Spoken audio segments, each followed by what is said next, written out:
Le péché tourne autour de la nudité. Souvenez-vous de ce qu'on a pris comme texte de base dans Ecclésiaste chapitre 7, verset 29. Dieu a créé les hommes droits, ils ont cherché beaucoup de détours. On a dit les détours sont des voies qui n'étaient pas prévues dans le plan initiateur de Dieu. Amen. Donc maintenant continuons. Alors ils ont... Non, c'est pas fini là. Ils connurent qu'ils étaient nus dans ce verset 7 là. Le verset suivant, le volet suivant dit, et ayant cousu des feuilles de figuier, ils s'en firent des ceintures. Le premier string a été fait dans le jardin. C'est ce qu'on vient de dire. Le premier string.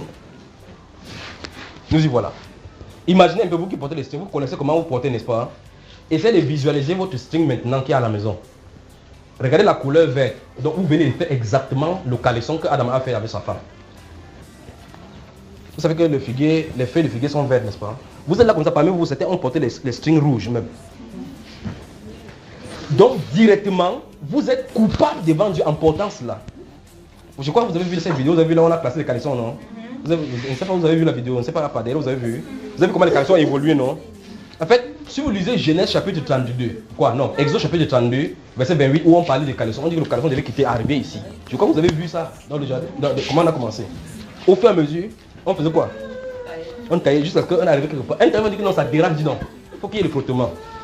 Donc la Bible déclare qu'il fit des ceintures, des feuilles de figuier et ils en mis. Vous savez très bien, on parle du string là, le string.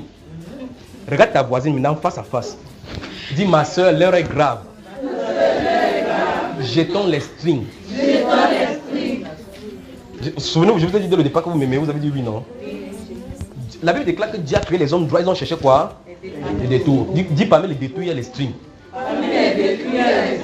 Ok, maintenant continuons. Donc le premier string a été fait par Adam et par Ève. Le premier string, voilà ça. En fait, imaginez comme vous pouvez imaginer. Il a fait le string, la feuille de figuier. Vous connaissez ce que les feuilles de figuier, vous savez ce que ça fait, non? En fait, la seule longueur la plus grande, c'est que ça soit comme le string. On continue. Donc le premier string a été fait dans Genèse chapitre 3, verset 7. Vous vous souvenez de ce qu'on a encore lu dans Ecclésiaste chapitre 3, on dit qu'il n'y a rien de nouveau, non? Je vous ai dit qu'il y avait l'ordinateur là au jardin, vous ne croyez pas. Voilà le string, c'est tout là-dedans. Alléluia. Continuons ici, continuons le verset 8, regardez. Alors il entendit la voix de l'Éternel Dieu qui parcourait le jardin vers le soir, et l'homme et sa femme se cachaient loin de la face de l'Éternel. Arrêtons-nous là maintenant pour que vous voyez la chose. La même réaction est dans le monde aujourd'hui. Si vous voyez une fille avec le string, à l'instant où il veut entrer dans un lieu de culte, directement il va commencer à tirer. Vous voyez comment elle tire pour cacher, n'est-ce pas? Pour cacher. Quand elle est même dans un bureau où il y a un homme respectable, monte sur la moto. Vous savez, comment vous appelez la banque et dos nu dehors, quelque chose comme ça. Ça monte. Vous devez reconnaître qu'elles sont possédées, sinon vous-même qui êtes ici. Donc le simple fait de mettre le string sur vous, votre appareil génital est possédé par un démon. Avançons seulement, vous allez voir, avançons doucement. Donc regardez, on dit, quand ils ont fait cela, ils ont entendu la voix de Dieu, ils ont fui. Pourquoi ils ont fui? En fait, souvenez-vous, ils se rendaient compte qu'ils étaient nus. Ils n'avaient pas la possibilité de recouvrir leur corps. Ils ont mis le string. Le string n'était pas suffisant. Ils ont fait comme ça là. Allez se cacher. Autre chose pour vous montrer que c'est les rapports, c'est dans notre question. Quand ils ont péché, ils n'ont pas fermé la bouche. Ils ont couvert le string pour couvrir ce qui avait péché. La bouche mange les pommes, comme on dit là, et puis il couvre le string pour mettre ici. Qu'est-ce que ceci a à voir avec ce qu'il y a en haut? Avançons, c'est bon. Donc, verset 9. Mais l'Éternel Dieu appela l'homme et dit, où es-tu? Dis à ton voisin, Dieu cherche l'homme. Dieu veut que l'homme retourne à son poste initial. Remarquez, un détail que je vous avais dit, c'est que chaque fois, c'est Dieu qui a pris l'initiative de devenir vers l'homme. Lorsque Adam a fait cela, si Dieu restait de son côté, il ne pouvait pas évoluer. Voilà pourquoi dans son amour, Dieu vient vers nous pour nous racheter. Voilà pourquoi quand on prend les détours, n'importe comment, il envoie sa parole pour nous faire revenir à l'ordre. Au fur et à mesure, dans la parole, c'est la même chose qui va se passer. Quand Israël va pécher, il va susciter Élie. Il dit que jusqu'à quand clocherez-vous à gauche et à droite, si Baal est Dieu, allez vers lui, si c'est l'Éternel, retournez à lui. Amen. Dieu suscite ses paroles, c'est chaque fois pour faire retourner l'argent à la route. Et Dieu ne peut pas se compromettre sur sa parole. Vous montez, vous descendez, même n'importe quoi que c'est laquelle vous avez compromis. Tant que vous ne retournez pas sur cette parole-là, vous n'entrez pas. Vous vous souvenez de Matthieu chapitre 7, verset 13, où il a dit clairement Il dit que l'âge est spacieux et la voie qui mène à la perdition, n'est-ce pas? Il dit beaucoup ils vont. Si tu te trouves dans le groupe, si tu vois dans le monde, les gens portent le string, tu es dans le groupe là directement. Parce que la Bible déclare clairement que le monde aimerait ce qu'il y a à lui. C'est ça qu'on fait la publicité à Hawaï, les plages de Californie. Ouh, on prend le bon temps. Bon temps, ne vous inquiétez pas. Il y aura vraiment le bon temps en enfer avec le string. Donc, on avance là-dedans. Il dit, oh mes soeurs, dis à ton voisin encore, qu'est-ce que tu fais avec tes strings? Donc, il dit, mais l'Éternel Dieu appela l'homme. Et maintenant, regardez franchement, réfléchissons un seul instant. Allez à la maison, même pour une dernière fois, mettez ça sur vous, regardez comment vous êtes laide avec ça.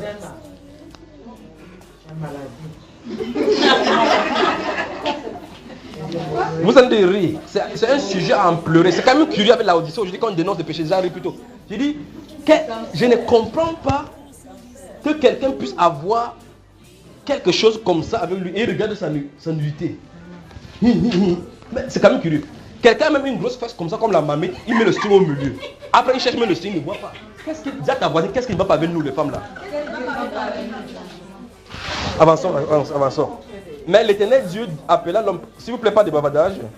Mais l'Éternel Dieu appela l'homme et lui dit, où es-tu? Remarquez très bien, Dieu connaît que l'homme a péché. Dieu connaît que l'homme a péché. Il connaît que l'homme devait pécher. Où es-tu? Je vais dire directement, qu'as-tu fait? Pourquoi as-tu quitté la voie? Pourquoi n'as-tu pas tenu ferme? La parole t'a été donnée, la voie t'a été donnée sur laquelle tu devais rester. Pourquoi tu t'es détourné? Dieu a créé les hommes droits, ils ont pris beaucoup de livres. Où es-tu? Qu'est-ce que tu fait? Quelle voie tu es en train de marcher où là? Est-ce que tu es sur la voie?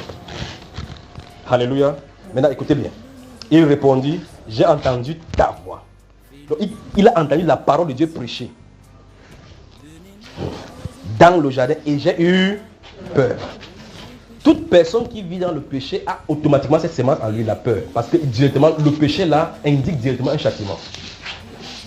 Alors maintenant, si tu ne vis pas dans le péché, automatiquement il y a la conscience tranquille. Si notre conscience nous culpabilise, Dieu est plus grand que notre conscience. Donc ça veut dire que si tu n'as pas de culpabilité dans notre conscience, à moins que ta conscience, si ta conscience est congelée, il faut vraiment laisser au soleil pour que ça soit dégivré, pour que tu saches vraiment de quoi on en est parlé. Ouais, il y a quoi de mal à cela? Mais c'est terrible. Il y a quoi de mal à cela? Il dit, parce que je suis nu et je me suis caché. J'ai eu peur parce que je me suis nu. Je suis nu et je me suis caché. Et l'Éternel Dieu dit, qui t'a appris que tu es nu? Est-ce que tu as mangé de l'arbre dont je t'avais défendu d'en manger? L'homme a répondu, maintenant les pimpos ont commencé. L'homme répondit, la femme que tu as mise, il a balancé sur Dieu. La femme que tu as mise auprès de moi m'a donné de l'arbre et j'en ai mangé. Pour dire que si tu ne m'as pas mis cette femme-là, je ne l'aurais pas fait. Et en partie, il avait raison. Si Dieu n'avait pas fait la femme, il serait allé là-bas. Donc Dieu a vu que non, c'est calé sur lui. Il a balancé maintenant à la femme. Pourquoi tu fais cela? Il dit sur le serpent. Le serpent n'avait personne sur qui il balançait. C'était terminé, le problème était réglé. Quand c'était tombé sur le serpent, les sanctions ont commencé. Alléluia. Et c'est le principe donc qui gouverne cette façon de faire qui se trouve dans le monde. Quand quelqu'un pêche, on dit que ouais, c'est telle personne. J'ai l'échec comme ça parce que si ma tante n'avait pas fait telle chose, si mon grand-père n'avait pas fait ceci. La Bible déclare dans la Ramadan chapitre 3, verset 37-37, qu'il y a-t-il quelque chose qui arrive sur la terre sans que l'Éternel l'ait ordonné? Pourquoi l'homme vivant se plaindrait-il? Que chacun se plaigne de ses propres péchés. Amen. Donc parle de ta papa. Souvenez-vous de ce qu'on a dit la dernière fois. Ce n'est pas, ouais, les catholiques vont tuer le dehors. Nous-mêmes qui sommes là comme ça, nous ne sommes pas encore sûrs d'entrer. La Bible déclare que et si le juste se sauve avec peine, l'impie que deviendra-t-il? Je vais tourner chaque fois, je vais vous expliquer ce qu'il dit chaque fois. Que le but premier de Dieu, c'est pas qu'on va prêcher. Le but premier, c'est de vivre d'abord la chose. Qu'elle peut être transformée par cette chose-là. Quand ça va te transformer, ta vie sera un témoignage vivant. Prenons un exemple, tu sors avec une fille, tu sors comme ça, tu es une fille. On dit que non, comme dans les dimensions, on dit, allez prêcher, non, je me programme, me joue d'évangile, tu pas évangile, tu sors avec le pantalon. Les fesses sont dehors, tu tires, ça fait bon, tu tires, ça va. Tu rencontres une fille qui, pendant qu'elle est comme ça, elle fait comme ça, je suis bon. Je suis bon.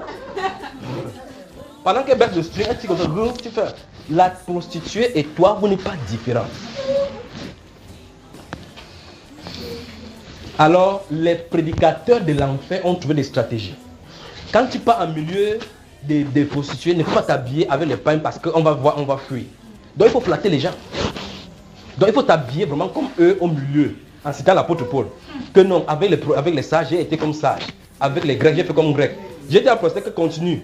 Avec les bandits, tu voles pour les enregistrer à crédit. Il dit non, pas comme ça. Il dit avance donc. Avec les prostituées, tu couches avec les prostituées pour gagner les prostituées. Il dit non, il n'y a pas de compromission. Ce n'est pas ton... Écoutez, quand tu veux annoncer l'évangile à quelqu'un, tu ne veux pas annoncer pour le plaire. Quand tu viens dire la vérité à quelqu'un, tu ne veux pas lui dire la vérité pour le plaire. Il n'y a pas de complaisance là-dedans. Tu annonces la vérité. Prostituée, si tu meurs comme ça, tu iras en enfer. Et on dit que non, pour que je m'arrive là-bas pour lui parler, pour qu'il comprenne, il faut que je m'habille comme une prostituée pour aller le faire. Directement, toi-même tu es prostituée. Il faut que tu te prêches à toi-même. Amen.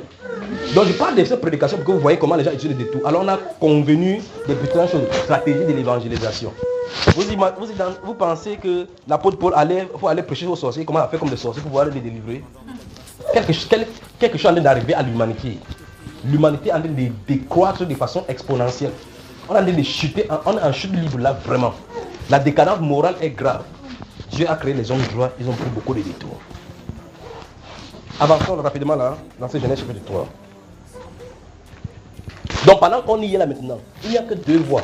Ou bien tu es dans l'obéissance, ou bien tu es dans la désobéissance.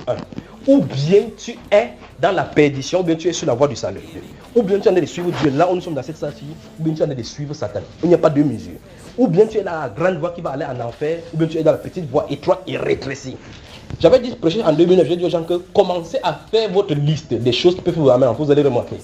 On dit étroite et rétrécie. Ça veut dire que c'est un endroit où quand les gens avancent, plus on avance, plus c'est rétréci. On dit que non, la condition est difficile ici. Jésus avait bien dit, le prix à payer pour être un disciple. Il dit que si vous ne détestez pas votre propre vie, vous ne pouvez pas être son disciple. Dans les sens où tu te regardes dans la parole, tu dis que waouh, je suis belle encore. Il y a un problème avec toi et Dieu. Ok, avançons ici. Et l'Éternel dit à la femme, pourquoi as-tu fait cela? La femme répondit, verset 13 là. Et l'Éternel Dieu dit à la femme, pourquoi as-tu fait cela? La femme répondit, le serpent. Vous avez vu la chose, n'est-ce pas? La séduction. Donc, dans toi, la femme se trouve donc la possibilité et les potentialités de séduction. Regardez les publicités. Regardez. Quelqu'un vient pour ouvrir la bière. Il y a une publicité qui vient à la 7 maintenant. Un serveur de bière est en train de servir la bière. Une femme l'a envoûtée. En regardant comme ça, il entre dans la piscine. Pour montrer qu'elle est envoûtante. Destructrice. Lisez votre propos, vous allez voir clairement comment le mieux donne le conseil au roi. Il dit qu'il ne se tourne pas vers les femmes qui tournent la tête des rois. Ça n'est pas encore, c'est quoi les questions. Les rois. En fait, vous connaissez Hérodiade dans la Bible avec dans Matthieu chapitre 14, n'est-ce pas? Elle a fait Tingiligilandetin. Mais le roi a fait comme des mouches sur ses yeux comme ça que quoi. C'est la fille de qui ici là? Elle tourne les reins. Il dit que non, c'est ta fille, non, tu l'as bien formée, elle danse très. Elle a les coups de rein Jennifer Lopézique. Elle a dit que dis-moi ce que tu veux. On a demandé à la tête de Jean-Baptiste. Un prophète est mort à cause de la danse d'une femme. Un prophète est mort. Le prophète est mort à cause de la danse d'une fille. Donc de la démarche. Elle a fait la démarche au milieu des gens. Waouh. Vous savez, les TV, vous savez, Fashion TV là, non?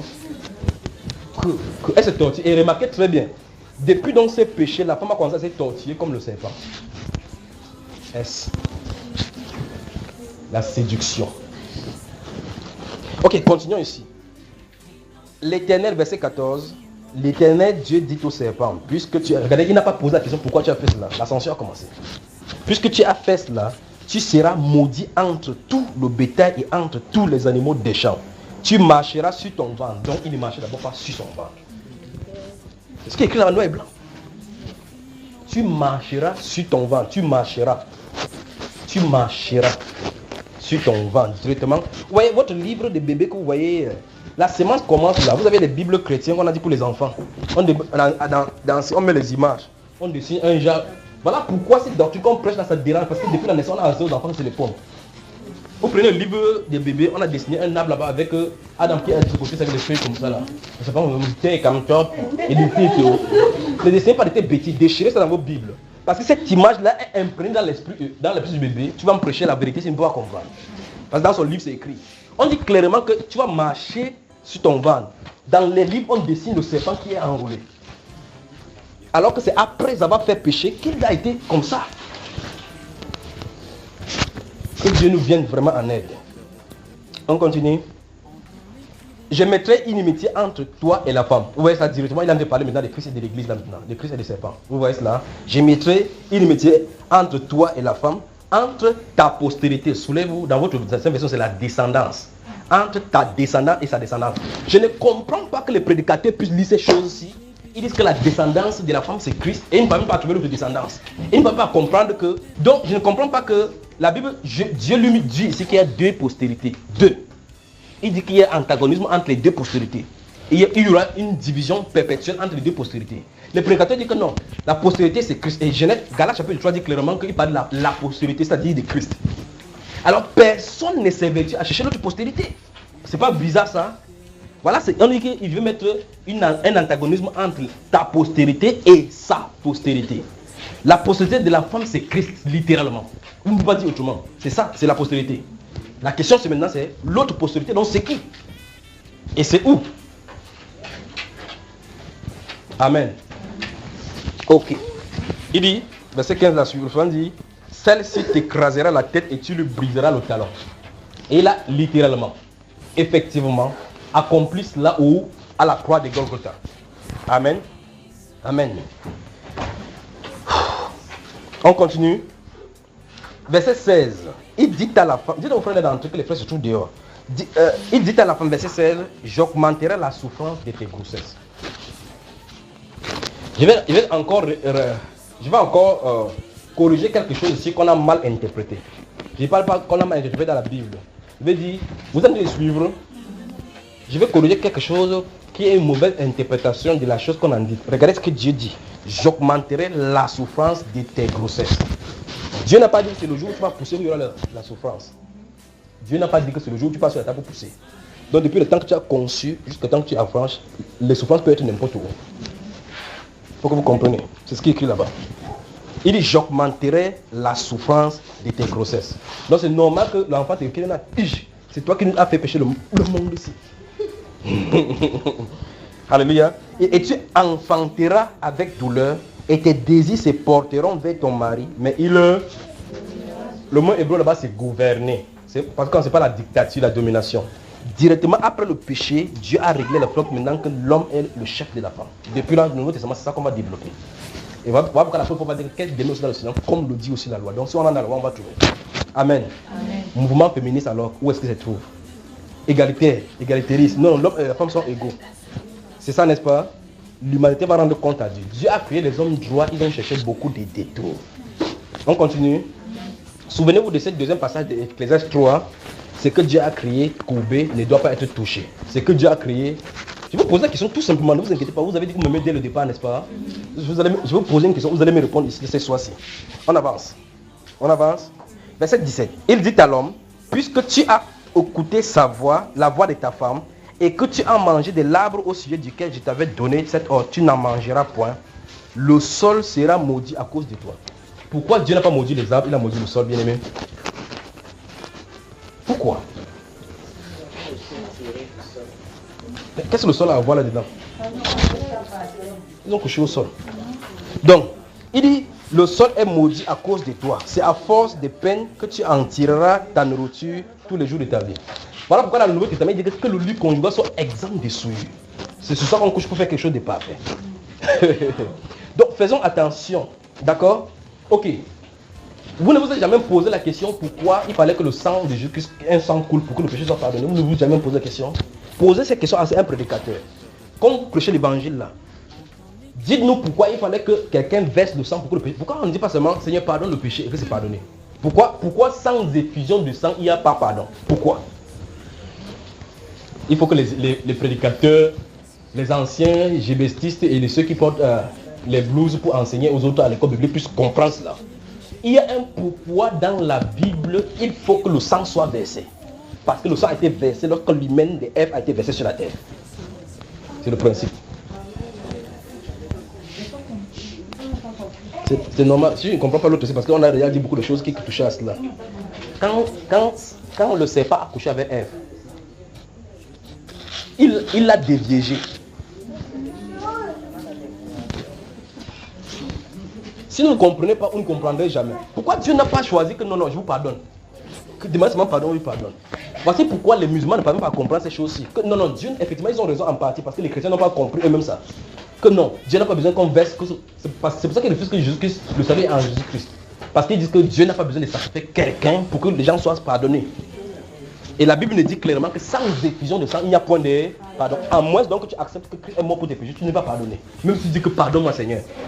Parce que le pardon n'est que dans le sang du Seigneur. Le pardon n'est qu'à Golgotha. Alors maintenant, pourquoi donc Dieu va demander qu'on tue quelqu'un? Remarquez, en fait, on va voir ça maintenant tout à l'heure. Regardez, je vais vous expliquer quelque chose pour que vous voyez, pour que vous compreniez ce que je viens de dire. Pour que le fait qu'on vous ait expliqué que c'est le fruit que quelqu'un a mangé pour pécher, pour que vous voyez très bien que c'est un non-sens même dans la Bible. Vous y êtes? Ok. On arrive là, on arrive. Veuillez vous asseoir, bien aimé. Veuillez vous asseoir. Reculez-vous. Vous asseyez. Que Dieu vous bénisse. Donc, vous m'aimez toujours, n'est-ce pas? Je n'ai pas encore commencé à poser des questions. C'est moi qui vais vous poser la question ce soir. Et on va répondre à la lumière de la parole. Il n'y a pas de questions que quand on pose, vous restez tranquille. Vous allez répondre. Je vous le dis. Souvenez-vous du texte de base. Dieu a créé les hommes droits. Ils ont cherché beaucoup de... Donc il y a beaucoup de détours qu'il va falloir qu'on se calme. C'est sur vous maintenant. On avance. Donc regardez. Il dit, le sol sera maudit à cause de toi. C'est ta force de peine que tu en tireras ta nourriture tous les jours de ta vie. Il te produira les épines et des ronces et tu mangeras de l'herbe des champs. Regardez très bien. Ah mon Dieu. Qu'est-ce que l'animal a fait pour que Dieu puisse le tuer? En fait, attention, non pas encore lui là-bas. C'est à la sueur, verset 19, c'est à la sueur de ton front, ton visage que tu mangeras du pain, jusqu'à ce que tu retournes dans la poussière, d'où tu as été pris, car tu es poussière et tu retourneras dans la poussière. Voici un verset qui a égaré les témoins de Jéhovah.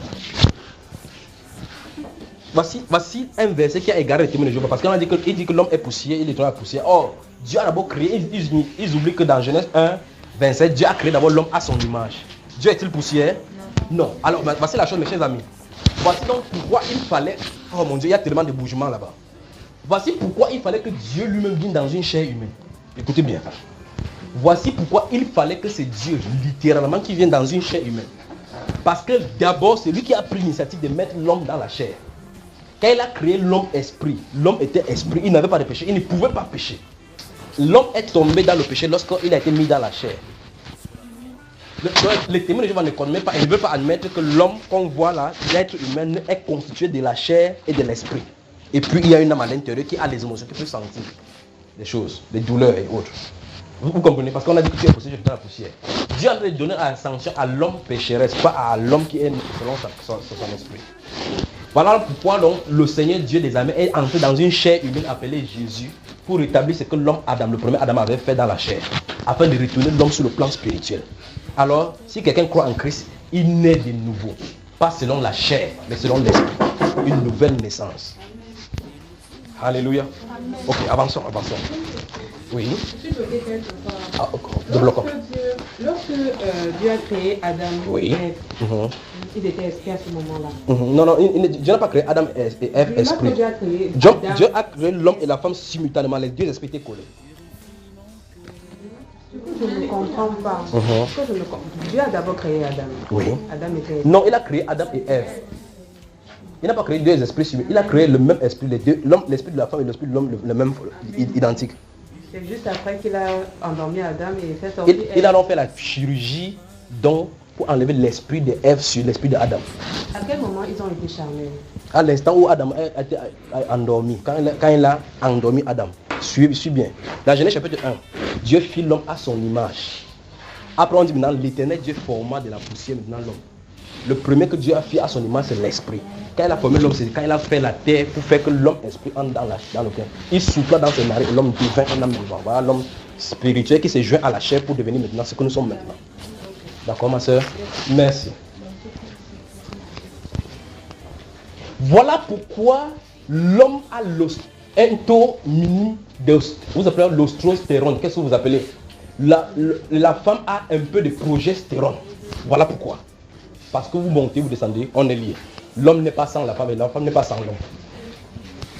Voilà pourquoi. On avance là. Ok. Donc, verset 19, verset 20. Adam donna à sa femme le nom d'Ève, car elle a été la mère de tous les vivants. Si vous ne comprenez pas ce que Dieu nous dit, ça n'a pas de sens. C'est de dire maintenant que la sœur Myriam est une femme. Ça a un sens? Quel renseignement de nouveau ils sont de les donner? C'est une femme, non? Si il dit que toutes les femmes qui ont les seins sont des femmes, alors ceux qui n'ont pas de femmes, des seins ne sont pas des femmes, c'est un non-sens. Dieu veut montrer quelque chose en cause pour donner des révélations au fur et à mesure de ce qui s'est passé. On dit que Adam a donné à sa femme le nom d'Ève parce qu'elle était la mère de toute l'humanité. Parce qu'elle avait. C'est normal, donc je vais dire ceci. C'est normal que s'il y a un homme et une femme dès le départ comme échantillon, tout le reste soit venu d'eux. Donc on n'a plus besoin de préciser que c'est elle qui est la mère de l'humanité. Dans ce cas, pourquoi on dit elle est la mère de toute l'humanité, on ne dit rien par rapport à l'homme. Donc indirectement, on dit que tous les hommes sont issus de la femme, mais pas de l'homme nécessairement. Donc ça veut dire que Caïn, son père était Satan, comme on a vu dès le départ. Autrement, il y a un rapport sexuel entre le serpent. Souvenez-vous, je ne dis jamais le diable. Le diable ne peut pas avoir de rapport sexuel. J'ai dit c'est le serpent, c'est ce que la Bible dit. Citez ce que la Bible dit. Donc il y a des rapports sexuels entre le serpent et Ève. Et Ève a donc porté les deux lignées donc, pour enfanter tout ce qu'on voit dans l'humanité aujourd'hui. Voilà pourquoi on l'appelle la mère de toute l'humanité, pas Adam. Adam n'est pas appelé le père de toute l'humanité dans la Bible.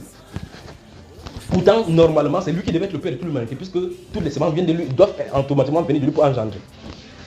Donc, continuons ici au verset 21. Ok, regardez. L'éternel Dieu fit, maintenant nous y voilà maintenant, regardez. L'éternel Dieu fit à Adam et à sa femme, quoi? Des habits de peau. Des habits de peau. Lisez la suite. Donc, regardez, en fait, vous avez la version Louis II, je ne sais pas si quelqu'un a une autre version là-bas. Littéralement, si vous lisez la version Shuraki, ou bien la version Crampon, l'abbé Crampon, c'est écrit, l'éternel Dieu fit des tuniques pour couvrir l'homme et la femme. Ou bien, en hébreu, le mot hébreu qui est écrit là-bas, on a écrit, dans votre Louis II, pour habit, c'est ketonet, c'est-à-dire que ça veut dire clairement manteau. Ah, arrêtons là-bas, c'est ici qu'on va s'arrêter, on va commencer. L'homme a fait quoi quand il a péché? L'homme a cousu quoi? Ne blaguez pas maintenant. Je vous ai dit que je vais vous poser des questions, vous allez me répondre. Laisse-moi l'esprit figurer. Appelons le nom moderne. L'homme a fait cousu quoi pour se couvrir? Le string. Dieu lui a cousu quoi? Un manteau. Quelle est la différence? En fait, si vous regardez dans la définition hébraïque de ketonet, ketonet veut dire longue tunique qui quitte depuis le haut en couvrant le bas. Donc directement, on va commencer à regarder les choses ici. Dieu, lui, vous vous souvenez que je vous ai dit dès le départ qu'il y a un principe de perpétualité dans l'œuvre de Dieu ici, n'est-ce pas? Prenez un exemple que vous comprenez. Il n'a pas cousu cela. Il y avait le bananier, non? Il y avait le plantain là, n'est-ce pas? Qui ont les larges feuilles. Dieu n'est pas allé comme l'homme pour dire que non, les figuiers sont petits. Prenons plutôt les feuilles des figuiers, des bananes pour faire le vêtement. Dieu a donné exactement la solution. Et cette solution, dès le départ, souvenez-vous de ce que je dis. Si quelqu'un pêche par fornication, Dieu frappe d'une certaine façon, c'est la même façon qu'il va frapper tous les fornicateurs de tous les temps. Comme l'homme a péché directement, il a tué un animal. Dieu signifie dans cet acte-là que sans effusion de sang, il n'y a pas de pardon de péché. Ça ne peut pas changer. Son premier geste sera démontré au fur et à mesure dans la Bible jusqu'à arriver à la perfection qu'il faut que l'homme parfait puisse mourir. Vous voyez la chose maintenant? Je suis en train de parler de la perpétualité là maintenant, des actes de Dieu et de Satan. Je vais vous montrer cela au travers des Écritures. Donc, deux choses. Dieu choisit un animal. Regardez très bien que toute la création était parfaite. En dehors du fait que l'homme a introduit le péché. C'est l'homme qui a introduit le péché, n'est-ce pas? L'animal qui était sur pendant que l'homme faisait n'avait pas péché. Donc, l'animal que Dieu a pris pour sacrifier était innocent. L'animal que le Seigneur Dieu des armées a sacrifié pour coudre les habits à la femme et à l'homme était innocent. Dieu dans cet acte signifie que c'est un innocent seulement qui peut porter le péché. On est d'accord ici là-dessus, n'est-ce pas? Ok. Il a fallu que cette innocence, cette personne qui est innocente soit absente pour que le péché soit couvert. C'est-à-dire que la personne meure. On est d'accord?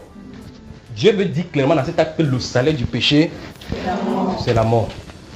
Amen. Dans cet acte que Dieu fait, c'est Dieu qui a pris tuer un innocent pour faire que l'humanité soit couverte, que l'homme et la femme soient couverts. Il indique clairement ce que Ésaïe chapitre 53 verset 10 le dit. Il a plu à l'Éternel de briser son fils par la souffrance. Donc c'est Dieu qui a frappé. On dit parmi ceux de sa génération, qui a reconnu que c'est le bras de l'Éternel et que cela venait de lui.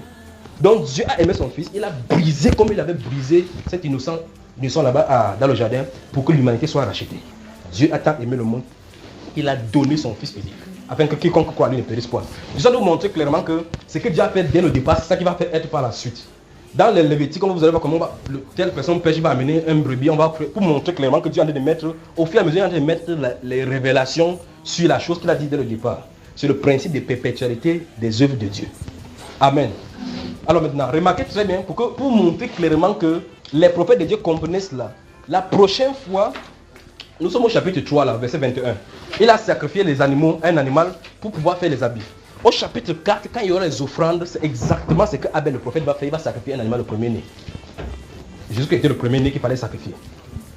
Donc, au fur et à mesure, on va commencer à voir que pour le péché, il va falloir verser du sang. Job va dire que, on dit qu'il va faire des sacrifices pour verser du sang, pour couvrir ses enfants, parce que ses enfants pourraient hériter l'éternel de temps en temps. Vous voyez cela? Donc il y a un sacrifice d'ailleurs qu'il faut pour le péché. Et Dieu dit, dans Hébreux chapitre 7 et chapitre 8, que les sangs des animaux ne pouvaient pas ôter le péché.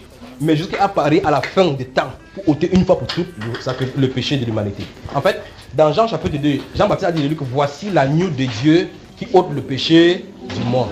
Ce que Jean-Baptiste présentait là-bas, c'est ce que Dieu a présenté dans le jardin, que voici l'agneau de Dieu qui doit ôter le péché.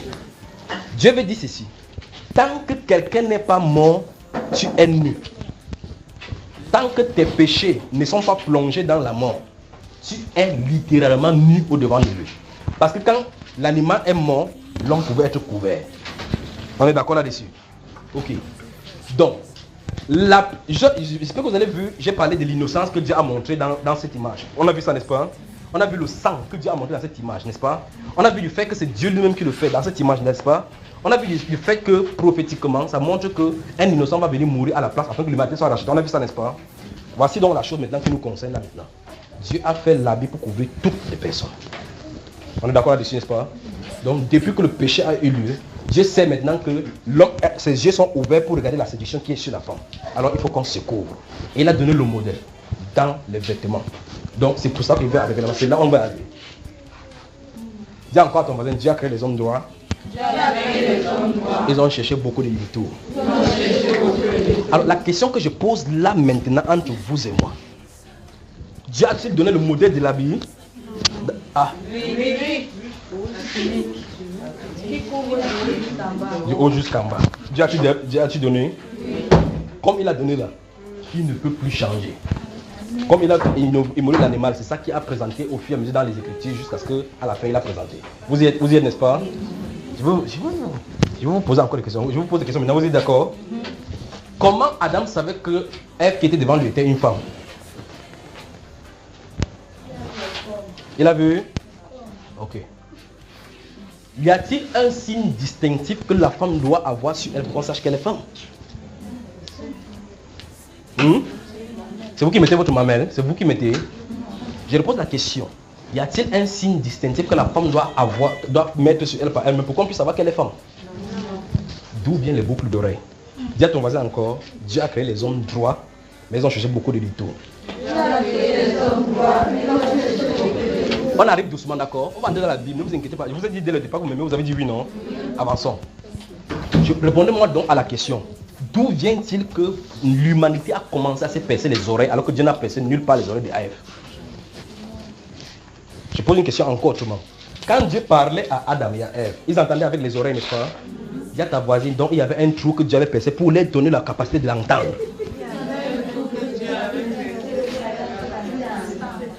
Dis encore à ton voisin. Non, écoutez maintenant. Quand ils mangeaient, ils étaient rassasiés. Dis à ton voisin, quand ils mangeaient, ils étaient rassasiés. Pour déféquer, Dieu a créé un trou pour ça.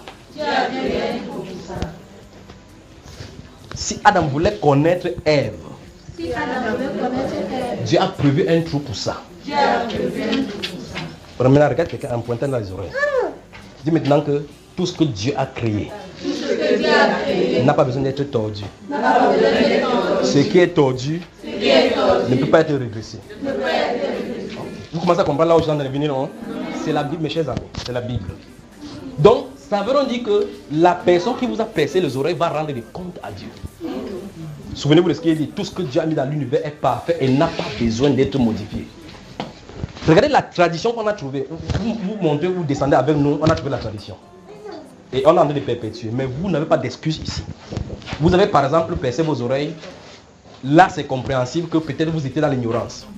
Parce que la Bible déclare qu'il ne tient pas compte de temps d'ignorance. Après, les gens ont fait quoi? À se repentir tout simplement. Je vais vous montrer vraiment la signification biblique de mettre les boucles à l'oreille. Ne vous inquiétez pas, on va arriver tout à l'heure, vous allez voir dans la Bible. Juste en partie, il parle de vous les femmes. Hein. Les hommes ont pour eux. Donc on va y arriver, c'est pas pour eux. Pour vous, c'est ceci. Regardez bien l'image qu'ils sont de vous présenter depuis la Genèse. Dieu a créé et tout ce qu'il avait créé était donc parfait. Donc quand il a créé l'être humain, l'homme, il n'a pas dessiné les serpents sur son corps. Donc toute personne qui met des tatous sur son corps est coupable devant Dieu. Plus tard dans Genèse, dans Lévitique chapitre 18, le verset 19, il va dire littéralement qu'on ne se faisarait pas des images sur le corps. La version anglaise dit You will not do tattoo on me. Tattoo, c'est écrit littéralement dans la version anglaise tattoo. Lévitique chapitre 18, le verset 19. Donc faisons attention à ce qu'on fait. Qu'est-ce qui se passe? Satan donc initie les mots pour détourner les gens. Vous voyez quelqu'un, les femmes maintenant, regardez bien. Je vous avais dit qu'il n'y a pas un péché qui est seul. Quand la femme a commencé à porter les pantalons, il faut maintenant faire les tailles basses. On va mettre les papillons ici pour qu'on fasse n'importe comment. Alors il faut poser les habits qui sont en haut pour qu'on voit les fleurs, les charbons. Le cœur qu'on a envoyé les flèches sur ça pour dire que son cœur a été poignardé par Satan. En gravant sur le corps, je vous le dis, priez Dieu pour qu'il efface ça par le sang de Jésus. Je vous le dis. Parce que toute désobéissance est un péché, vrai ou faux. Dieu a donc littéralement dit qu'on ne doit pas modifier quoi que ce soit sur le corps. Écrit sur le corps. On est d'accord? Ok. Dieu a dit littéralement dans la Bible que les seules personnes qu'on pouvait percer les oreilles devaient être les esclaves. Vous êtes esclaves? Pointe encore quelqu'un. Pointe quelqu'un. Pointe quelqu'un. Il y a des ceux qui ne veulent plus parler islam, mais ils ont dit que non, tu exagères. Demande à quelqu'un que tu es esclave. Dis encore, la réponse est manifestement oui, parce que tu as percé les oreilles.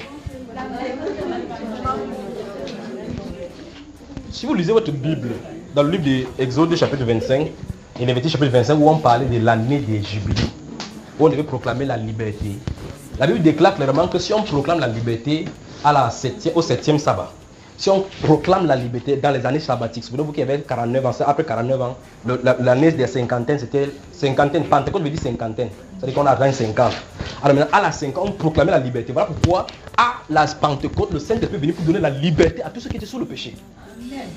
Donc maintenant, quand on proclame donc cette liberté, dans l'image prophétique qui est dans le livre de Genèse, dans les fêtes juives, Dieu avait prévu que c'est possible qu'on dise à cette sœur, c'est que tu es libre, que tu n'es pas facile à habituer. Vous suivez ça? Alors Dieu avait prévu donc que si cette sœur-ci ne veut pas sortir, on lui perce les oreilles sur le poteau de la porte, on lui met les boucles pour signifier que jamais elle ne sera plus libre. Autrement dit, Dieu signifie que quand la proclamation du Saint-Esprit est venue pour libérer les gens du péché, si quelqu'un refuse cela, il n'y a plus de pardon. C'est le blasphème contre le Saint-Esprit. Donc vos oreilles que vous percez est un type de blasphème contre le Saint-Esprit. C'est grave seulement, c'est grave. Il dit les oreilles, l'autre encore percé le nez. En fait, on peut le voir dans la Bible. Ça n'a pas commencé aujourd'hui. Ça a circulé autour de la nuit des temps. On va toucher le bague de Marie, ne vous inquiétez pas, on est en train d'arriver. Dieu a créé, l'autre homme mis maintenant, écoutez, vous savez quand il y a des tuyaux d'échappement, il y a des voitures qui ont deux valves derrière, n'est-ce pas? Il y a des voitures qui ont une valve. Les voitures qui ont une valve, quoi, vous appelez tuyaux d'échappement, on peut modifier pour mettre deux valves selon les moteurs qu'on a de mettre. Dieu a mis deux cheminées à l'être humain pour montrer directement que quand vous respirez, expirez les mauvais cheminées là de ce côté, si quelqu'un apprend pour percer encore une troisième ici, pour mettre le boucle là-dessus. Dieu est de telles choses. La façon que Dieu a même fait le nez de quelqu'un vers le bas montre clairement qu'il ne doit pas fumer. Parce que les cheminées sont pointées vers le haut. Dieu a pointé les cheminées vers le bas pour montrer que la fumée n'a pas besoin de sortir de là-bas. Donc Dieu a régularisé tout le corps pour vous montrer clairement qu'il n'y a rien à modifier. N'est-ce pas, dans les maisons, il y a les cheminées sont en haut. On a pointé les cheminées en bas. Voilà. Allez voir là où on vend le porc. Les cheminées sont en haut. Dis à ton voisin, ton nez n'est pas en haut. Ton nez n'est pas en haut. Voilà. Si ton nez était en haut, ça veut dire que Dieu avait prévu que les fumées seront expulsées vers le haut. Alléluia. Donc, tout ce que le Créateur a mis dans l'univers donc, est effectivement parfait et n'a pas besoin d'être modifié. Tout ce que le Créateur a mis dans l'univers n'a pas besoin d'être modifié par quiconque. Dis à ton voisin, y compris toi. Voilà pourquoi quand Adam est venu avec la nature des strings, Dieu a changé directement que non, ce n'est pas le string. Il faut cacher effectivement toute ta nudité. Ce n'est pas seulement le corps qui est le problème, tout le corps est là-bas. En fait, et vous les femmes, vous devez connaître qu'il y a des parties sensuelles sur vous. Vous l'admettez, oui ou non, c'est ce qui est écrit. La propriété des séductions ne se trouve pas chez l'homme, c'est chez la femme. La propriété des séductions se trouve chez vous. Si vous êtes brune, vous êtes encore une arme de destruction massive entre les mains de Satan. Vous êtes belle encore, c'est grave, c'est une dynamite. Donc faites vraiment, vraiment attention. Alors la question que je vais poser maintenant, d'après Matthieu chapitre 5, Marc chapitre 9, versets 41 à 44, Jésus a dit, si quelqu'un scandalisait un seul petit qui croit à moi, il aurait fallu mieux pour lui qu'il ne naquit pas. Après il m'a dit quoi? Si ton œil est pour toi une occasion de chute, c'est vrai qu'il faut crever. Dans 1 Timothée chapitre 2 verset 8, avant de toucher le boucle d'oreille et l'habillement de la femme, il dit, je veux que les hommes prient en quelques lieux en élevant les mains et les pensées pures. Pourquoi le Saint-Esprit dit, et directement il dit que je veux aussi que les femmes habillées d'une manière décente, ne c'est pas ni les tresses ni les ceci, ainsi de suite. Parce que si tu es mal habillé, regardez dans les assemblées, on dit alléluia, une femme se soulève comme ça, on voit le nombril ici. Le frère est déconcentré. Quand il ferme les yeux, maintenant le nombril, il a de voir toujours la même chose. Il dit que les frères ne doivent pas avoir de mauvaises pensées. Vous maintenant qui êtes devant moi, si vous êtes mal habillé, les gens ont de mauvaises pensées, vous êtes coupable devant Dieu d'avoir fait tomber un enfant pour qui il est mort. Voici pourquoi je voulais vous parler de l'habillement. Dans le livre de 2 Pierre au chapitre 3, il dit, bien que vous savez toutes ces choses, j'ai un devoir, tant que je suis dans cette temps, de vous les rappeler. Parce que vous connaissez quel jour on a des vies. Donc, on doit vous rappeler, aller en profondeur. Ça veut donc dire ceci, mes chers amis, d'après Genèse, chapitre 3, verset 21, que nous avons lu là.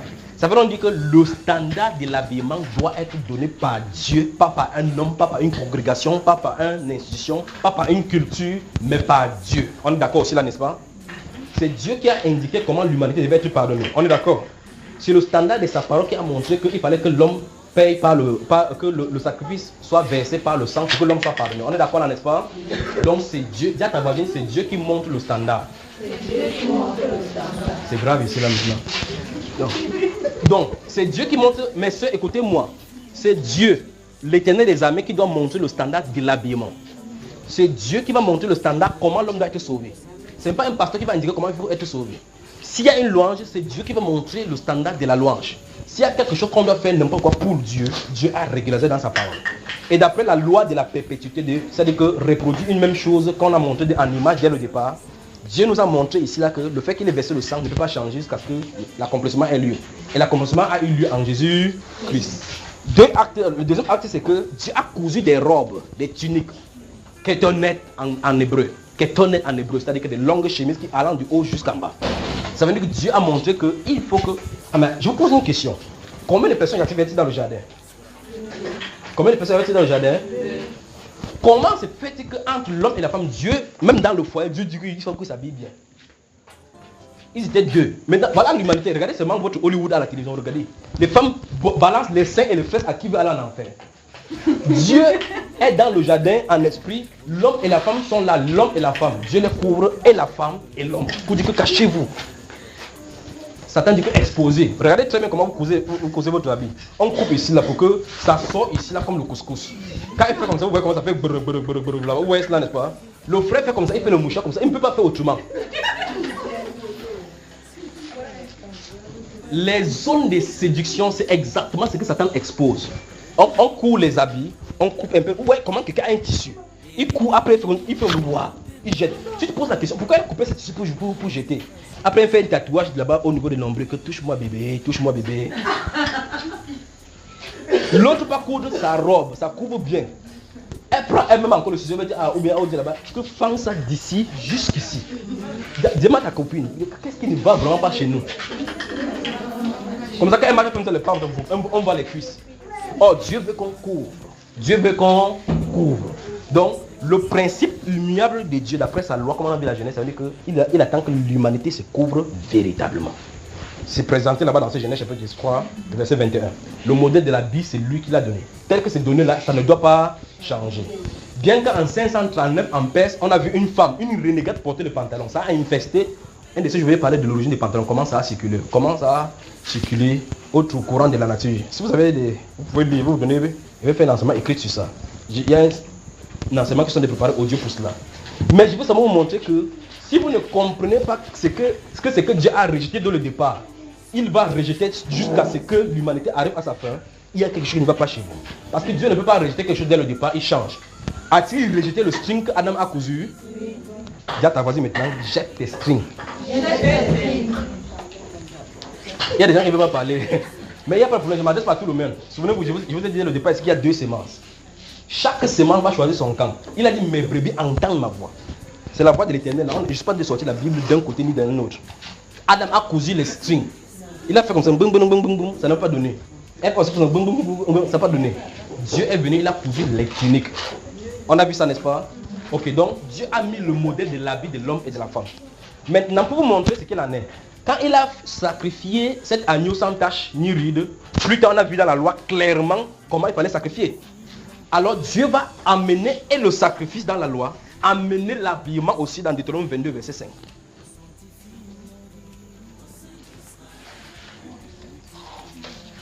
Il dit l'homme ne portera point le vêtement d'homme, des femmes, et une femme ne portera point les vêtements. Dieu a interdit ça depuis le jardin. Ça a continué. Souvenez-vous de ce qu'on a vu dans Ecclésiaste chapitre 7, verset 29. Dieu a créé les hommes de joie, ils ont cherché beaucoup de détours. Maintenant, Dieu, donnant le modèle, instituant dans la parole, fait une signature. Quiconque fait ces choses est en abomination à l'Éternel. Parce que si tu ne portes pas l'habit tel que Dieu a dit, tu es en train de désobéir pour prendre la position de nudité qu'Adam et Ève avaient eu dès le départ. Donc tu as rejeté la loi du sacrifice. Tu as refusé et tu es en train de refuser le fait qu'il faut que Dieu verse son sang pour te couvrir. Parce que quand il verse le sang, automatiquement il faut qu'il te couvre. Et tu refuses le vêtement, donc tu as refusé le sacrifice. Deutéronome 22. Un pasteur a lu ce Deutéronome 22. Si vous avez ça devant vous, vous avez remarqué ce qu'il veut dire. Dans ce chapitre 22, verset 5, on dit clairement ce que je viens de citer. Et au chapitre 11, au verset 11, il y a quelque chose. Je vous le dis, si on ne vous a pas envoyé prêcher la parole de Dieu, ne l'avez pas dit à quelqu'un parce que vous allez faire des problèmes. Vous allez avoir des problèmes avec le Seigneur Dieu des armées. Quelqu'un lit le verset 11 de Deutéronome 22. Vous voyez ce qu'il en dit. Deutéronome 22, verset 11. Allons-y, 1, 2, 3. Qui lit? Tu ne porteras point un vêtement tissé de diverses espèces de fils. Oui. Et de laine et de lin réunis ensemble. Voilà. Vous voyez, quand le pasteur a vu que sa femme était en pantalon et puis ses fesses étaient vraiment bombées, lui aussi il aimait ça parce qu'il avait la séduction, l'esprit de séduction dans son cœur. Non, laisse-le déchirer. Alors qu'est-ce qui s'est passé? Il a dit qu'il faut qu'il cherche vraiment un moyen pour continuer le verset, chapitre 22, verset 5 ici. Il m'a posé la question. Vous voyez, vous ne pouvez pas contredire le Saint-Esprit, vous ne pouvez pas faire dire à la parole ce que la parole ne dit pas. Vous allez mettre les choses en ordre. Alors le verset 11, Dieu veut dire, en fait, c'est comme si Dieu dit que tu ne dois pas porter un haut qui est en coton et l'autre qui est en fil de laine par exemple. Il faut que si un est en coton, l'autre, tout l'habit soit en coton. Donc autrement dit, comme on court les habits, on met l'autre en une nature, l'autre ne doit pas être là-bas, d'accord? Voici ce que le pasteur voulait faire pour essayer de dire que, ok, si tu prêches ça, il faut aussi prêcher ceci. Il ne connaissait pas que le Saint-Esprit est infiniment sage. Dans ce verset, la Bible dit clairement ceci. Après, au verset 12, il va parler des franges qu'on devait mettre sur les vêtements. Alors je lui ai dit, mon cher frère, sauf que ici, il n'y a pas de règles strictes pour aller en enfer. Mais pour 22, verset 5, il a dit quiconque fait ces choses est en abomination à l'Éternel. Pour l'autre, il n'a pas précisé. Ça veut donc dire quoi? Regardez, si vous lisez Apocalypse chapitre 21, verset 8, il dit que mes frères les lâches, les incrédules, les abominables. Les quoi? Les quoi? Les quoi? Qu'est-ce qu'un abominable? Les gens qui commettent des abominations. Dieu a extampillé, si vous regardez votre Bible, vous allez voir, notez, faites la recherche. Proverbe chapitre 6, verset 16 à 19. Lisez la liste des choses que Dieu a en abomination. Ça ne peut pas changer. En fait, le mot qui est traduit par abomination dans votre Bible, c'est Dieu a en extrême horreur. Donc, si une femme porte le pantalon, directement sa destination, c'est en enfer. Partout où vous allez voir dans votre Bible, vous allez voir en abomination à l'Éternel, ça n'a pas changé dans son plan.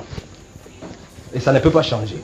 Il dit quiconque fait ces choses est en abomination. Après le monsieur a commencé à dire que non. Quand il n'a pas vu, il a vu quand je lui ai présenté cela, il a compris que ici c'est grave. Il a dit que c'est pour les juifs. Il dit frère, revenons encore dans ce même verset. Il a dit que tout homme tous les hommes sont chez les juifs. Il a dit non, il dit ça règle le problème. Il a dit tout homme. Tout homme. Tout homme. L'homme ne portera pas. L'homme. Il n'a pas dit l'homme juif. Donc, Dieu veut nous dire ceci. Porter les vêtements d'homme pour une femme, c'est l'atteinte à la souveraineté de Dieu. Parce que Dieu l'a régularisé au-dessus de toute culture. Donc ce verset et ce commandement de Dieu transcendent toutes les époques, toutes les races. Vous vous souvenez, en Écosse, les gens portent les jupes. Quand vous voyez Paul Biya à la télévision avec les jupes. Quand vous-même vous voyez Paul Biya à la télévision avec les jupes. Qu'est-ce que ça vous ensemble? Dans ce cas, pourquoi sa femme porte le pantalon, ça ne vous fait pas bizarre? Je dis, si Paul Biya porte les cabas un jour, vous allez dire que Camerounaise, vous allez dire que le président l'a dénaturé. Pourquoi sa femme porte le pantalon? Vous ne dites rien. Et on dit aux femmes aujourd'hui que c'est à la maison, c'est elle qui porte. Les païens donnent ces proverbes pour signifier qu'elle ne devrait pas porter le pantalon. Autrement dit, le pantalon est destiné pour l'homme. Mes chers soeurs, qu'est-ce qui ne va vraiment pas avec nous? On est sur le pantalon là maintenant, vous avez compris, n'est-ce pas? Ok. Maintenant, les jambes des femmes étant séduisantes, Dieu s'attend à ce que ça couvre jusqu'aux pieds. C'est-à-dire que le standard, souvenez-vous, on parle de standard maintenant. Le standard de l'habillement de la femme, dès que vous êtes, c'est que si tu t'assois, tu ne disposes pas un frère qui est au-devant de toi. Sans ambiguïté. Je vais dire quelque chose pour que vous compreniez. Vous tirez, hein? C'est pas ici. Il y a une seule, l'autre essaie d'arrêter les autres, vous allez tirer, ça fait que c'est grave ici là. Écoutez bien, n'est-ce pas? Voici pourquoi nous sommes ici. La Bible déclare que quand nous nous réunissons, c'est pour nous édifier. D'accord? La Bible dit que nous nous réunissons pour nous édifier. C'est-à-dire que s'il y avait une partie de destruction en nous qu'on construit. Donc bienvenue. Si vous êtes venu pour la première fois, ce n'est pas pour vous blesser. Nous sommes là pour donner ces choses afin qu'on se corrige. Parce que on n'est pas sorti de vente comme ça par fait, jamais. C'est au fur et à mesure que Dieu se révèle à nous qu'on devient au fur et à mesure, on a de corriger. Ne vous inquiétez pas, il y aura pour les hommes. Maintenant, ça veut dire que on va prendre comment?